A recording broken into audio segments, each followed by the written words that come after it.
నమస్తే. Rajiv Gandhi university of knowledge and technologies అంటే మనందరికీ సుపరిచితమైన ఆర్జీయూకేటీ ఆంధ్రప్రదేశ్ 2026 ట్రిపుల్ అడ్మిషన్ల గైడ్లైన్స్ వచ్చేశాయి.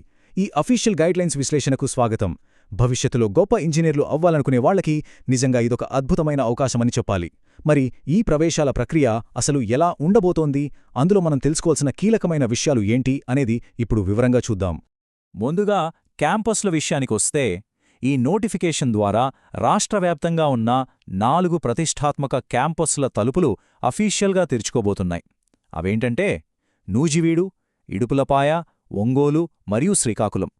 ఉన్నత విద్య కోసం కలలు కనే ప్రతి అభ్యర్థికి ఈ 4 క్యాంపస్లలో ఎక్కడో ఒకచోట సీటు సాధించడమే ఒక అల్టిమేట్ గోల్ కదా. సరే, ఆ క్యాంపస్లలోకి అడుగు పెట్టాలంటే ముందుగా మనం తెలుసుకోవాల్సిన ముఖ్యమైన అడ్మిషన్ తేదీలేంటో చూద్దాం. ఈ ప్రాసెస్ అంతా ఎలా జరుగుతుందంటే మే 1, 2026 ఉదయం కరెక్ట్గా 10 గంటలకు అఫీషియల్ నోటిఫికేషన్ వస్తుంది. ఆన్లైన్ అప్లికేషన్స్ కూడా అప్పుడే ఓపెన్ అవుతాయి.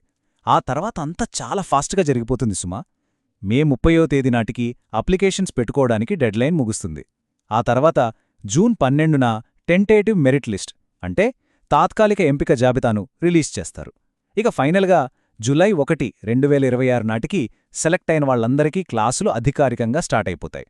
ఒక్కసారి ఆలోచించండి, మే 1న మొదలయ్యే ఈ ప్రయాణం కేవలం 2 నెలల వ్యవధియో అనగా జూలై 1 కల్లా మిమ్మల్ని కాలేజ్ క్లాస్ రూంలో కూర్చోబెడుతుందన్నమాట. అయితే ఈ మొత్తం టైంలైన్లో మనమస్సలు మర్చిపోకూడని ఒకే ఒక్క అతి ముఖ్యమైన డేట్ ఉంది. అదే మే 30, 2026. అది కూడా సాయంత్రం కరెక్ట్గా 5 గంటల వరకు మాత్రమే. ఈ డేట్ని ఎందుకింత పర్టిక్యులర్గా ప్రత్యేకంగా చెప్తున్నానంటే మీ అప్లికేషన్ ప్రాసెస్ అంతా కూడా ఈ ఎగ్జాక్ట్ టైం కల్లా కంప్లీట్ అయిపోవాలి. ఏ చిన్న పొరపాటు జరిగినా సరే ఈ ఖచ్చితమైన సమయం దాటిందంటే మాత్రం అప్లికేషన్స్ని పరిగణనలోకి తీసుకోరు. So be careful.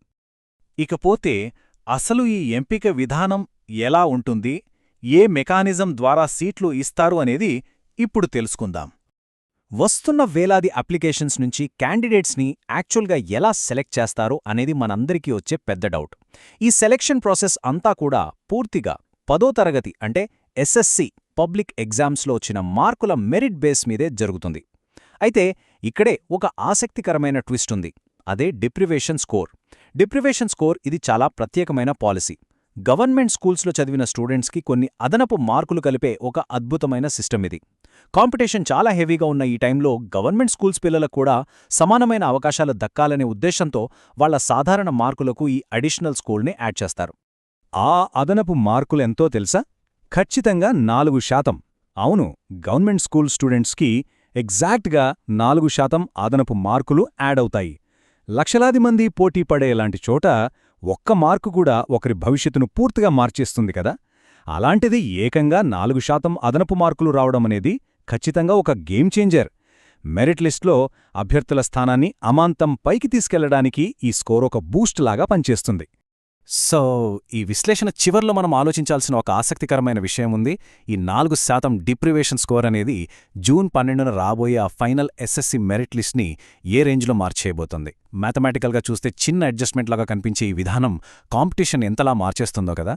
ఈ 4% వల్ల ఎంతమంది విద్యార్థుల జీవితాలు మలుపు తిరుగుతాయో ఆ జాబితాని నిర్ణయిస్తుంది. ఈ ఆసక్తికరమైన ప్రశ్నతో ఇవాల్టి మన అనాలిసిస్ని ముగిద్దాం.